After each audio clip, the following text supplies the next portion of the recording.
Because God, we know who you are, and we know that you are always faithful to us, even in times of difficulty, even when we're going through struggles or just terrible circumstances, when we see those that we love are hurting, when we are hurting, whatever that may be, God, we know even in those moments, you are right there with us. We just have to reach out and hold on to you. And you don't promise that our lives will be perfect, but you promise that you will always be there. You will be faithful. And that makes us able to say, it is well with my soul, because we know that you are carrying us in your arms of love, such a great love. So God, I pray that tonight, as we continue with this service, as we continue worshiping with one another, as Tyler comes and speaks, Lord, I pray that we will open ourselves up to you, because we know you are a good God. We know you are a God who wants to transform our lives, who wants to lead us and guide us to great things. So God, I pray that our hearts and our ears will be open, and that the word that you have given Tyler, as it is spoken tonight, that we will feel like it's spoken directly to us. So we ask that you will speak tonight, and that we will be ready to listen. We love you, Lord, and we are expecting wonderful just moments of just realization tonight as you teach us, as you speak to us. Thank you, God, for who you are, and thank you for what you are doing and what you are going to do. Amen.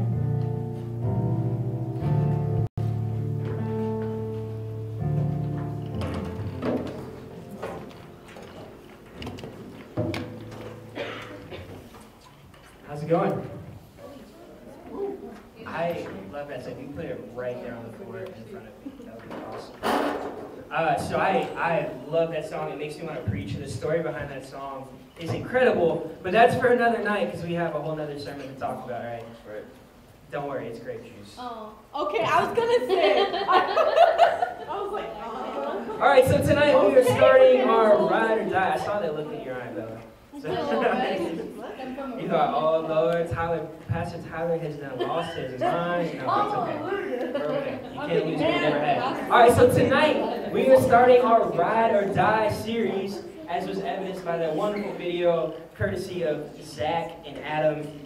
Congratulations to Zach again for winning the contest. You should post your pictures so people will know that you have friends and stuff. So yeah, so tonight we are going to talk about. We're starting our Ride or Die series, and what this series is about, right? So what is this series about? This series is about relationships. This series is about what do we look for in relationships, how do we handle relationships, how do we... And we're not talking about like with that special someone, right? Because the fact of the matter is, I mean, really, in terms of how many relationships you have, that relationship that you have, you know, with that special someone, numerically it's small, right? So, you know, I've had many friends in my time. I've only had a few girlfriends, only got one wife. So, I mean, you know, so we want to talk about relationships in general. We want to talk about how you relate to your friends, how you relate to figures of authority. We'll talk about that special someone, but to be honest, you know, to have a good special someone, you got to be friends first, right? You know, anyways, all right, so we're going to, okay, yeah, thank you. Yeah, all right, so ride or die, relationships. And you know, all of us, what the Bible says about relationships, in Proverbs 13 and 20, it tells us this. It says, whoever walks with the wise becomes wise, but the companion of fools will suffer harm. Now, Andy Stanley takes this verse and he interprets it this way. He says that our relationships determine the direction and the quality of our lives. Our relationships determine the direction and the quality of our lives. Our relationships determine the direction and the quality of our lives. Now that is why this particular series is important. That's why it's important that we talk about what does a godly relationship look like? What is the God-given basis for a relationship? What is it all about? Because who we associate ourselves with, who we spend the most time with, is going to be one of the most formative and one of the most influential powers and forces in our lives. And so you may have heard the saying, the old people would say it when I was a kid, they're like, you show me your friends and I'll show you your future. And what they mean by that is who you decide to spend your time around, like you begin to adopt their particular qualities. You begin to start acting like them, right? But then, you know, Andy Stanley, when he's talking about this verse, he says that in this verse, there's a promise, there is a warning or there's a promise, and then there's a warning, right? So the promise is that if you are around wise people, you're going to become wise. That stuff's going to start, wearing off. If you're hanging out with wise people, kudos to you. You've already done something wise, right? You're hanging out with wise people. You're one step on your journey to being a wise person. He said, but the warning is this, that the companion of fools will suffer harm. And what he points out is that it's not that if you hang out with fools, you're going to become foolish. Like he said, the mistake we make is thinking that we become fools by hanging out with fools and that's what gets us in trouble. No, like you can hang out with foolish people, being a wise person, and suffer the harm that comes to them. Like how many stories have we heard of like people who were hanging out with the wrong crowd and like something bad happened to those people and then some innocent bystander gets hurt, right? So the fact is, like, if you choose to be around foolish people, the harm that comes to them can also come to you. So we're talking about relationships, and tonight I want to start with a story. I want to tell you about one of my ride or dies, right? I want to tell you about my boy, my man John, that I met in college. Like this dude, Jamie jokes, it's not really funny, but she says he was my first wife. It's a little hurtful when she says that. But we had a really close relationship, all right? So we met in college, right? But the funny thing is, like, the first time I saw this dude, I hated him. I was like, who is this dude? He was wearing, like, an Ohio State Buckeye shirt. Like, who does that? Not only that, but, I mean, he had this goofy-looking haircut. I was like, this dude is a punk. I hate him already, right? And we're not going to be friends. It's not going to work. But it turns out we became friends. So we started working together on our floor. We led small groups together. We became very close friends. Now, for you Bible nerds, like this maybe, yeah, right there. So what I used to tell people is that our relationship became like John and Peter, because in the book of John that John wrote, he calls himself the one that Jesus loved. I said, I'm John because I'm obviously the one that God loves. And my friend John had to be Peter because he just can't keep his mouth shut, you know, and Peter was always thinking. So my friend John was doing this all the time, saying just dumb things because, like, when it came in here, it was flying out here every single time. And some of the just ridiculous things he says it was very entertaining. But we became very good friends. So our second year of college, right? And this is why Jamie picks on me. Our second year of college, we're like, you know what? We're best friends now. I don't hate you, so let's room together. All right, we're going to live together. We're going to share space. It's going to be great. Not only that, let's work together on staff in the same dorm. He was resident assistant. Oh, it gets better. He was resident assistant. I was resident chaplain. So we were living together. We were in the same, like, on the same staff, so we were seeing that. Not only that, you know what? Let's just take this one step further, because you're my ride or die, man. You're my ride or die. He said, let's take all of the same classes together. I'm talking 5 classes. We took them all together. We were doing everything together, and you know what? It was one of the best semesters of my life. It was so much fun. Hey, enough out of you. Security.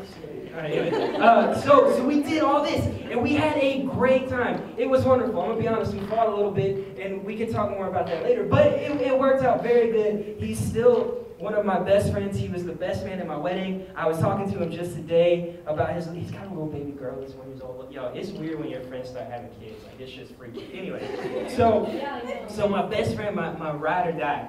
So in this time, right, we're living together. We're taking all the same classes. We're working together. I mean, it's a wonderful thing. He meets this girl, right?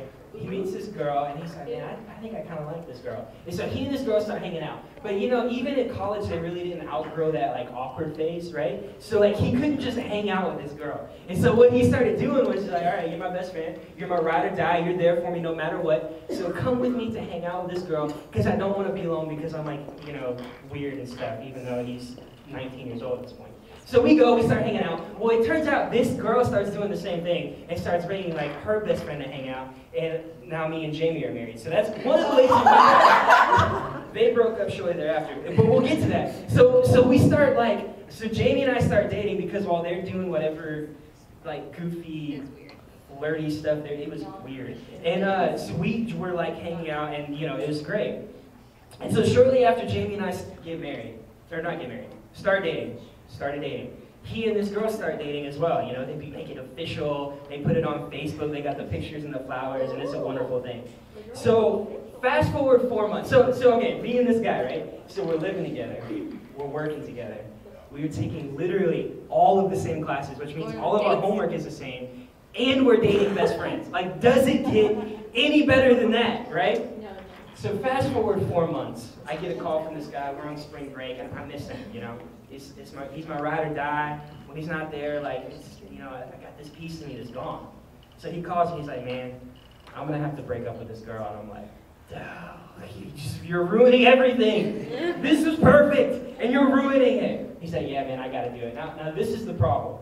This is the problem. So me and Jamie and my friend John and then this girl, we were all in one of the same classes. We weren't taking all the same classes at this point, but this one we were together in. But not only that, like, all of Jamie's friend group was in that class. And let me tell you something, y'all, I'm telling you, this friend group was fierce. Like, I don't know if you ever heard, I have a little man complex. I'm shorter than average, I'm generally small for a guy, so I like make it my mission in life to never be afraid of anyone, because I'm like, no, I'm not gonna be afraid of anyone because I'm little, I'm gonna fight you. So like, I make it my, like, I'm not gonna be afraid of anybody. But this friend group, y'all, they terrified me. They were fierce. If they liked me, so it worked out. But if you ever cross them, like, those are the people that are gonna like slash your tires and like meet you in the parking lot with a crowbar. Like, they were just this scary kind of people. And so my best friend, my ride or die, not only breaks up with my girlfriend's best friend, but breaks up with a member of this group. I thought he was gonna die. So what we did, right? But you know, we're ride or die. You know, even though he did that, he's messing up this whole thing we got going. We were gonna be neighbors and stuff. It actually worked out very well. So like he's messing this up, but I had to be with him, you know. I had to be with him, like, threw it in. So what we did was we started like taking turns like escorting him across campus, because it was not if something was going to happen to him, it was when something was going to happen to him. And so we wanted to make sure that when this pack of women pounced on him, that they were going to be witnesses to the things that they were going to do. So we were like, all right, me and my friends, we were like mapping it out, because like we lived on the other end of campus, so we're like, okay, I gotta go to class here, I'll get him this far, and then you pick him up. Like, he would show up late. It was intense, but he was my ride or die, and I had to be there for him, no matter what. I was in his corner, and he's been in mine. He's my best friend, he's there for me, and I know that no matter what, I can call him, and whatever I tell him, at the end of the day, he's gonna love me, he's gonna be there for me. Like, if something was happening and I needed him, I know that Joker would get on a plane right now and be out here. So he's my best friend, and we're there for each other, and even in this moment, we were there. But the relationship that we have had has formed me, has shaped me, has determined the quality and the direction of my life. Because in difficult times, he was there for me to help me, to point me in the right direction. And so that is what we're talking about tonight. We're talking about having those people in your life that you know, at the end of the day, they're there for you. Come what may, they're on your side, they're on your team, and it's going to happen. So again, we're looking at what are we looking for in these relationships, and when we get in these relationships, how do we handle them? So tonight, specifically, I want to talk about acceptance. Because I think when we're looking for a relationship, what are we looking for, right? We're looking for acceptance. And so the truth that we want to talk about tonight is that we all want to be accepted. And acceptance leads to influence. The truth tonight is we all want to be accepted, and acceptance leads to influence. One more time. We all want to be accepted, and acceptance leads to influence. Here's the thing, like, when I feel accepted, when I feel welcome, when I think that, like, people, like, when I am in an environment where I am completely accepted and everyone there is on my side, then I am completely open to influence of the people around me. When I feel accepted, when I feel safe, when I feel that those that I'm with have taken me as I am, then I am open to their influence. I will start to mimic them. I will start to do the things that they suggest. Here's an example of my life, the way in which I was seeking acceptance and made a poor decision, right? Have any of you, I hope not, have any of you seen the movie Napoleon Dynamite? Oh. Is it not the stupidest movie you have ever seen in your life? But it's the greatest. Yeah! But okay, here's my point though, right? So when I was in high school is when this movie came out, and it is dumb, and I have admitted it since. But at the moment, I wanted to be accepted because the older guys on the basketball team quoted it all the stinking time. So I spent $20 to buy this movie so that I could watch it and be accepted. Like, I hate this movie now. But at the moment, I convinced myself that this movie was actually good because I wanted acceptance.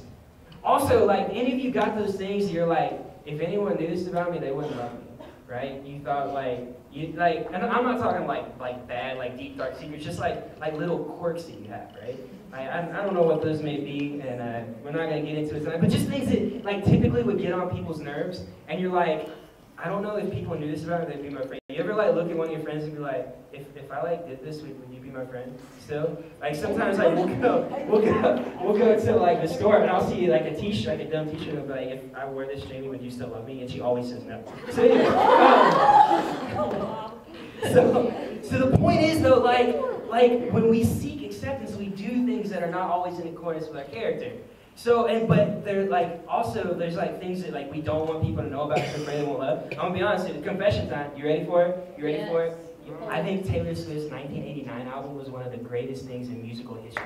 Yeah! All right, yeah. But here's the thing, like, I have some people, I'm like, if they knew that about me, I don't know that they would be my friend anymore. I don't know that they would accept me. So you try to keep those things. We weren't live streaming that, were we? We were? Okay, great. All right, so, but even like think about it, like, so, like, I want to be accepted. I want approval, and I will do things. To find that acceptance, to feel like the people around me have accepted me for who I am. I will adjust myself. So here's the thing, like, we all want to be unconditionally loved. So let's bring it home for a minute. Now, no one raise your hands because, you know, we're going to ask some personal questions here, right? But have you ever, think about this with me. Have you ever started using words and phrases that your friends use? No. And then you, like, hear yourself saying it, you're like, what am I, why is that coming out of my mouth? Like, I don't ever say something that's lit. What the heck does that even mean, right? So, like, but you've noticed yourself doing that? Like, you started saying words or, like, doing things or, like your friends. So, like, there was this group at Lee where, like, they were, like, this super spiritual prayer movement, and it was great. But they all said God kind of funny, right? They all talked about God. I don't know why they would say that. And so, like, for a year, I started talking like that, and then I'm like, this is stupid. I don't know why I'm saying like that. I'm an American God. All right, anyway. But so I did that to do, I altered the way I talked, and I altered the way I presented myself to get accepted. Here's another question for you. You ready for this? Here's another question. Think about it. You gotta think really hard. Have you ever changed the way you look to impress someone? I mean, every time I went on a date, I was like, oh, there's a stain there. So, right, you change things about yourself to gain acceptance. All right, this was gonna get really personal, okay? It's gonna get really personal.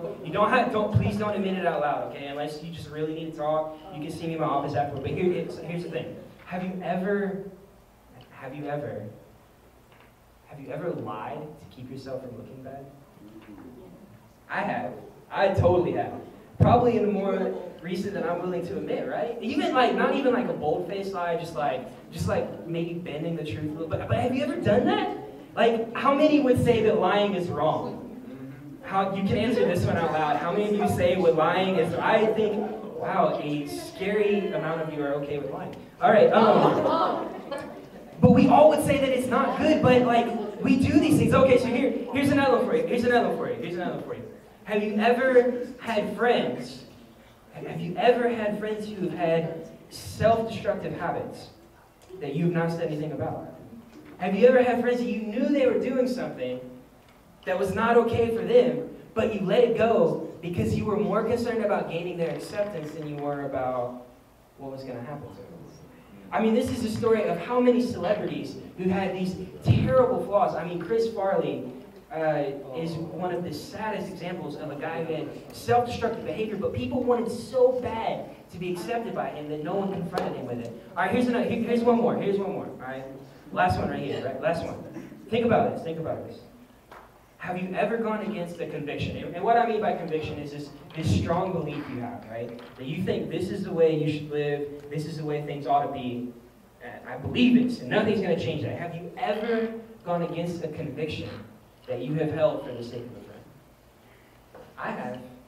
It's happened. I have bent my convictions because I wanted the acceptance of someone else. And the truth of the matter is that we seek acceptance in relationships. And acceptance leads to influence. There's a saying that people don't care what you know until they know that you care. Right? So this is the truth. This is what we are dealing with. This is what we must face with. So what does the Bible say about this? What passage of the scriptures can we look at to try to understand like how we should deal with this as Christians? So tonight I want us to look specifically at John chapter 8. John chapter 8, if you want to follow along, we're going to be John chapter 8 verses 1 through 11. I think I have the ESV version on the PowerPoint. So in John chapter 8, it says this. But Jesus went to the Mount of Olives. Early in the morning, he came again to the temple. All the people came to him, and he sat down and taught them. The scribes and the Pharisees, now that's just a fancy Bible way to talk about the religious people. So this would be like the pastors of that day, right? So the scribes and the Pharisees, the religious people, brought a woman who had been caught in adultery. And placing her in the midst, they said to him, Teacher, this woman has been caught in the act of adultery. Now in the law, Moses commanded us to stone such women. So what do you say? This they said to test him, that they might have some charge to bring against him. Jesus bent down and wrote with his finger on the ground. And as they continued to ask, he stood up and said to them, Let him who is without sin among you be the first to throw a stone at her. And once more he bent down and wrote on the ground. But when they heard it, they went away one by one, beginning with the older ones. And Jesus was left alone with the woman standing before him. Jesus stood and said to her, Woman, where are they? Has no one condemned you? She said, No, Lord. And Jesus said, Neither do I condemn you. Go from now on and sin no more. So what is happening here, right? So in this context, Jesus is in the temple teaching, which that's where people would hang out. Back then, the place to be was not Northtown Coffee House, it was the temple. So you would go to the temple and you would have people talking and all this other kind of, it was a happening place. And so Jesus would be there very often, teaching as he normally does, right? Because Jesus was a great teacher. And so the people who were out to get him bring this woman. Right? Notice that they didn't bring the man, right? So if you're going to be caught in the act of adultery, you can't do it alone, right? So they bring this woman before him, and they accuse her. They judge her. They talk about what she's done wrong, and they insist on punishment for her. So this woman, the wrong that she has done is exposed before Jesus. And how does he deal with it? Does he say, yeah, go ahead, do whatever it is you need to do? No. He chooses love. He accepts her. He loves her. He picks her side.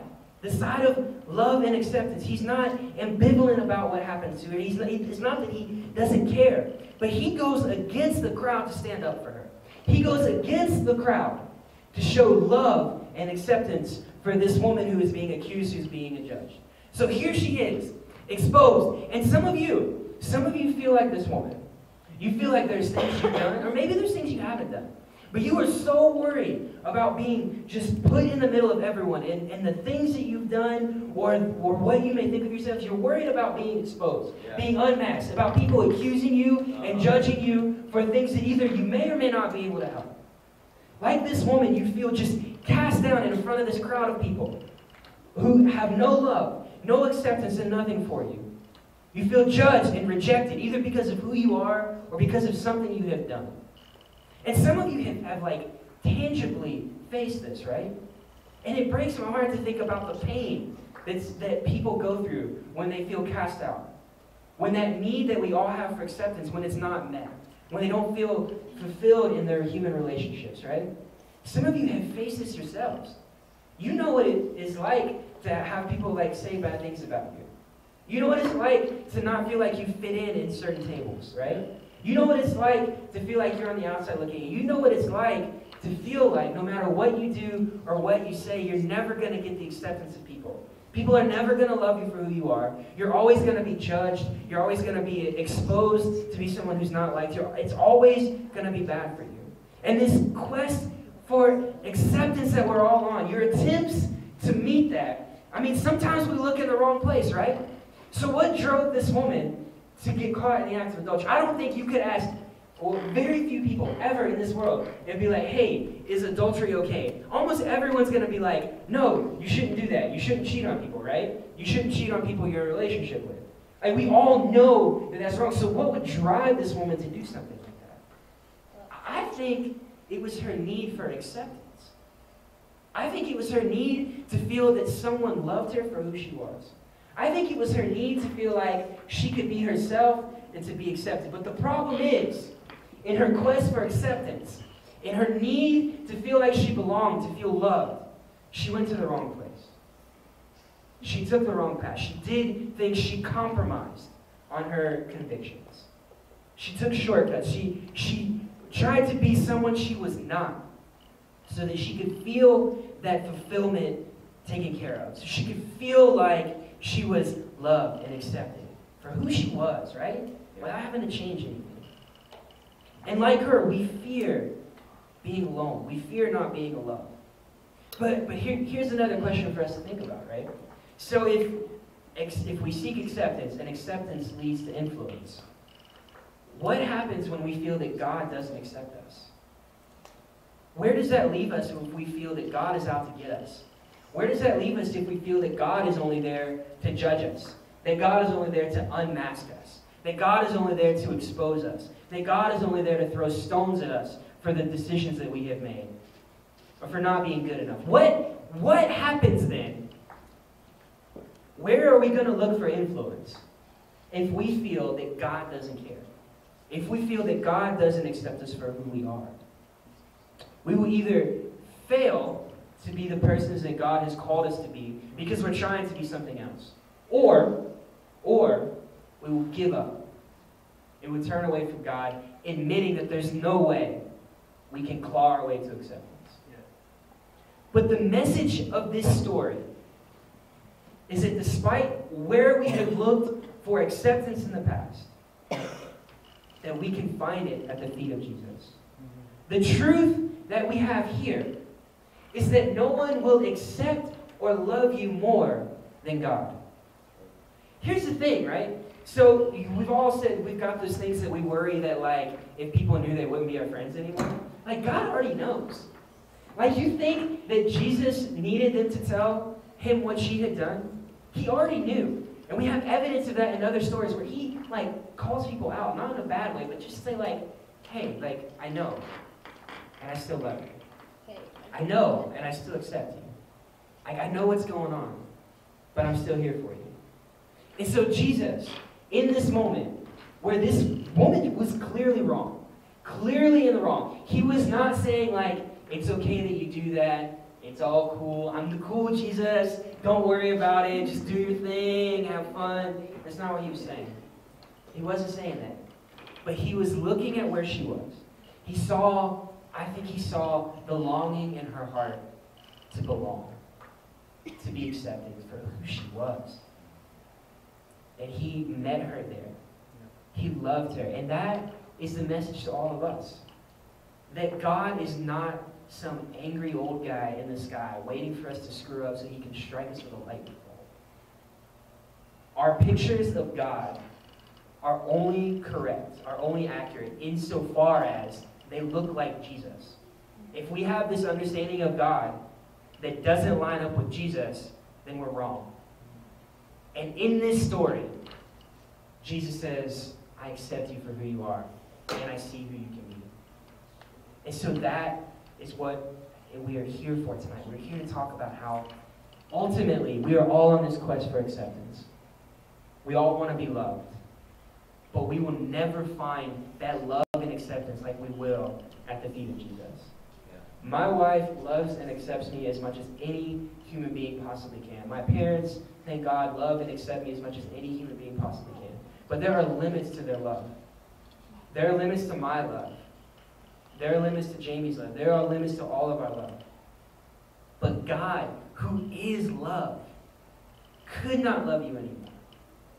You could not be more valuable to him. The greatest truth about you is not that you messed up, or that you're not as good looking as you wish you were, or that you don't have the clothes you wish you had, or you don't have the ability you wish you did. The truest thing about you is that you are a son and a daughter of God. And there is indescribable worth placed on you because of his love. Because of where he was willing to go for you. And so for those of us looking for acceptance, we need to look no further than at the feet of Jesus. Yeah. So that is a story to us personally. But here's another thing I want us to think about, right? So Christianity was not meant to be lived alone. If it were, we wouldn't need to do all this, right? So what would it look like? What would it look like if Motion Life decided to extend God's love and acceptance to everyone in the same way that Jesus has? Yeah. What would it look like if we set aside our own insecurities long enough, our own needs long enough, and recognized the common desire to be accepted, to be loved, to not be alone? And what if we saw people as God is? What would this valley look like? Or what difference could we make in our schools if we sought out those people who don't feel like they belong, who feel exposed, who feel rejected? What would it look like if we took the model of Jesus to say, look, you may have messed up. You may not be perfect. But I see what God sees in you, and I love you for who you are. What would it look like if we could do that? So, as we close, I'm going to ask Zach to play a playlist for us softly.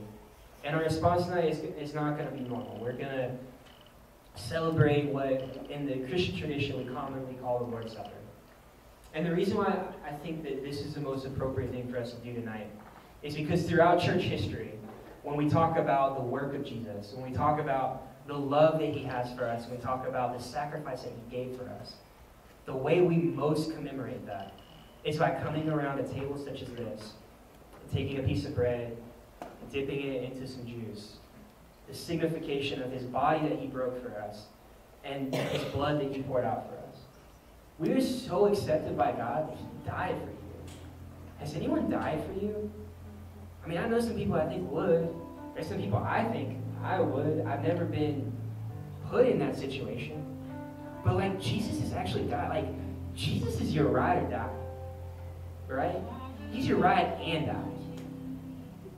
He's there with open arms. And what is beautiful about us talking about what he's done in this way, right? So like, I heard someone talking about how you're friends and how you can think about the different levels of friendship you have, like your house, right? People you don't know, like the mailman, like you want that dude to stay out on the front porch. You're like, oh, hey, it's good to see you now. Go away, right? Because I don't know you, right? People you kind of know, like it's cool, like come on in the house. Let's watch the game. Don't put your feet on the furniture, though, like stuff. But the people that you know the best, right? They're going to let themselves in. They're going to go right to the kitchen. They're going to get something out of the fridge, have a snack. They're going to kick their shoes off, and they're going to chill, right? So the people that we like let into our like food, right? Y'all, if I let you in my fridge, that's love, right? That's love. And so what this represents, though, right, is we have food. And these, back then at the time, this was the most basic elements of life, right? We all got to eat.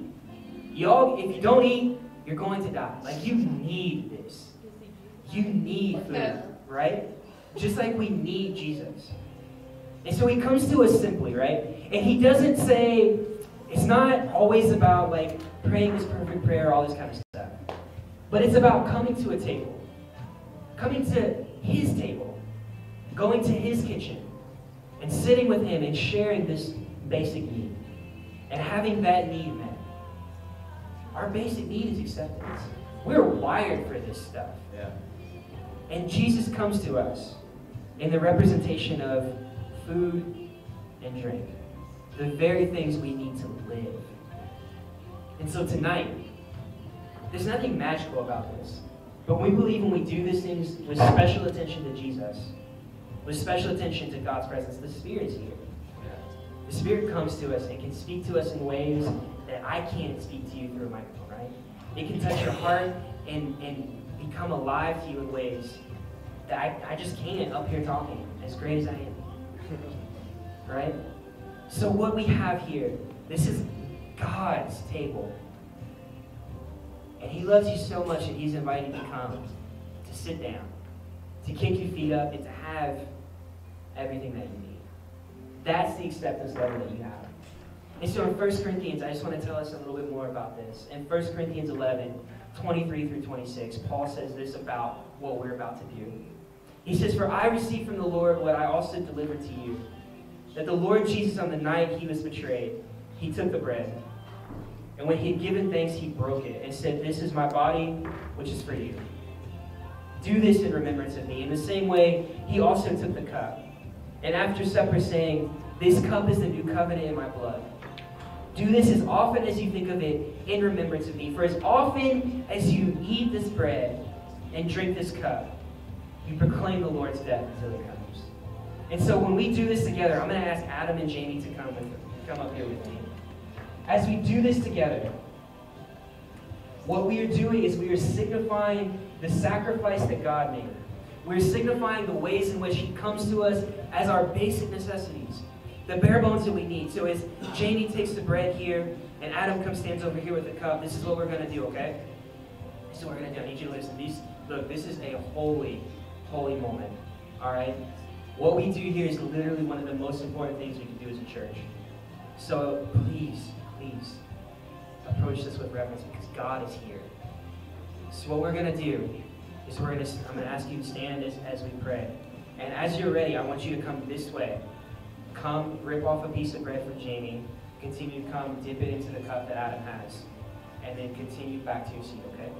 So if you will stand with me now. This is our prayer. This is the proclamation tonight. This is our invitation to come. This is the table not of the church, but of the Lord. Come those who love him and those who want to love him more. Come you who are strong in spirit and you who are faint of heart. Come you who have great faith and you who have little. Come if you've been here often or never before. Come those who've tried to follow Christ and those who failed. Come, consume the body and blood of Christ. Be nourished and healed. Come, be consumed by the body and blood of Christ. Go and nourish and heal others. Come humbly. Come boldly. Come because the Lord invites you. And it is his will that those who want him will meet him here. Come to the table, for all are welcome. And as you come to this table, make room in your heart to be satisfied by the presence of God. So as you come, this room is yours. There will be youth leaders along the back if you need special prayer meetings there. But come again, go this way, piece of bread, dip it, and then back to your seat. Come.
Stop.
just a few more minutes of prayer time.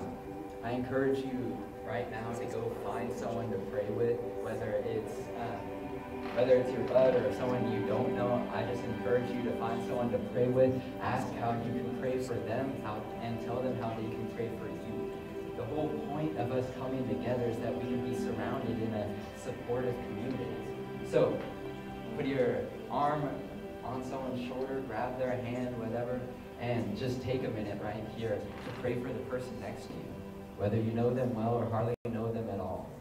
Because what we're celebrating right here, what we're remembering, is we're remembering every step that Christ took up to Calvary, that every step he took up that hill, every slap he took in the face, every insult he bore, every stripe he took on his back.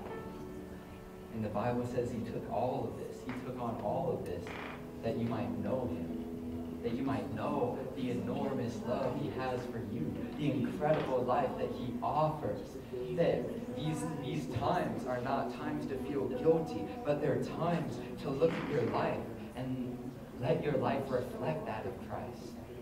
So if there are things that you need to let go of, if there are things that you know you shouldn't be doing, then tonight's the night for change.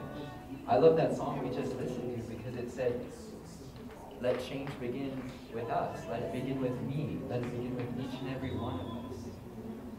So, if you're getting bored right now in this moment, you're missing out. I'm drawing this out because I don't want you to miss it right here. Take a moment. Pray with the person next to you. Ask them how you can pray for them. And then, pray for our group. Pray for Motion Life. Pray for Christian Life Center, that we would do more than just meet here once a week, and we'd do more than meet here twice a week, but that we would be able to touch this community. We would be able to show God's love to Yakima, to the valley, to the schools here, and that we would begin to change. That we would begin to change the reputation of Christianity, that we would make the name of Jesus famous. But that starts with you. You see, if it's all on Reagan, Shannon, Tyler, and Jamie, it ain't gonna work, it ain't gonna happen. Until you let that change start in you, and you take the death of Jesus Christ with you. You see, the Bible says that we were crucified with Christ, that we might also be resurrected to life with him again. So unless you take that new life with you, when you go back to your schools and your families, your friends, your workplaces, change is never going to come. So right here, I'm just going to pray. I'm going to close this out. If you would like to stay in for a little while longer and pray, you are welcome to. If you have to go, we understand. But do be respectful to those who stay. All right? And don't forget about our t-shirt sale, of course. But, all right, so grab the hand of the person next to you, put your arm around their shoulder, whatever. Here we go. Dear Lord, we thank you for tonight. We thank you for all that you are and all that you're doing within our hearts and our minds. Lord, let this message, let this teaching from tonight, let it saturate us. Let it change our lives, Lord. Jesus, that we wouldn't go to other things looking for acceptance or looking for love, but that we would look to you, Father. Lord, that your love, that your joy would be like a spring of living water welling up inside of us, that we would recognize you as the source of joy, as the source of happiness, as the source of fulfillment, and that we would become that source to those around us. That when we see those around us struggling, that when we see those around us who are hurt or just lost or don't even know what's going on, that we can begin to pour out your truth and your love and your acceptance upon them, that we can accept the people around us, that we can call them up to greater and to better things, Lord, just as you have called us to live as you live. We thank you, Jesus, that your body was broken for us, that you took stripes on your back for our healing, Jesus. We thank you that you poured out your blood as a sacrifice, that we don't ever have to worry about ever have to worry about what we have done, about the mistakes that we have made, but that we can depend on you, Father. We can depend on you and we can trust in you, Jesus. So I ask that you would be with our group this week as we go back to school, as we go back to our homes and our families, that you would be with each and every one of them, that then when they wake up in the morning, when they're going through their day at school, when they're riding the bus, when they're back at home or working, wherever they work, that they would begin to feel your life and your Holy Spirit within them, Jesus. That tonight would be more than a normal night, but that it would be the moment when they decide that they're going to go deeper with you. That this is going to be more than just a weekly meeting, but that this is going to change their lives. And I ask that you would begin to work within each and every person here and ask them, what are they going to do for you? With the little time that we have on this earth, what are we going to do for you, Jesus? How are we going to use our time? Are we going to spend it in hate, in bitterness, or in brokenness, chasing after things? Or are we going to spend it chasing after you, finding your joy, finding your fulfillment, finding your love, and then spreading it to those around us? So I ask that you would strengthen those that are here, that you would bring healing where healing is needed, and that you would help us, Lord, so that in every moment and every day that we would walk in your power, that we would walk in your truth, and that you would guide us, God. Lord, we know that you have great things in store, that we are just on the beginning of something great, of a new season, God, and a new time. So let us bring it in, God. Let us bring in all of our friends, our families, our classmates, whatever it takes, Lord. But let us share your love, Jesus. We thank you for all that you are, for all that you're doing within us, within our group, and within this family, Jesus. Have your way within our lives. Let your kingdom come, and let your will be done here as in heaven. And in your name, everybody said, Amen. All right. So, like I said, if you want to keep praying, you are welcome to. Our leaders are still going to be here. If you have to go, make sure to high-five me and hug me before you leave. And if you just want to talk and hang out, that's fine too. Thank you guys so much for coming. We love you more than you know. And have a great week. All right. Thank you guys.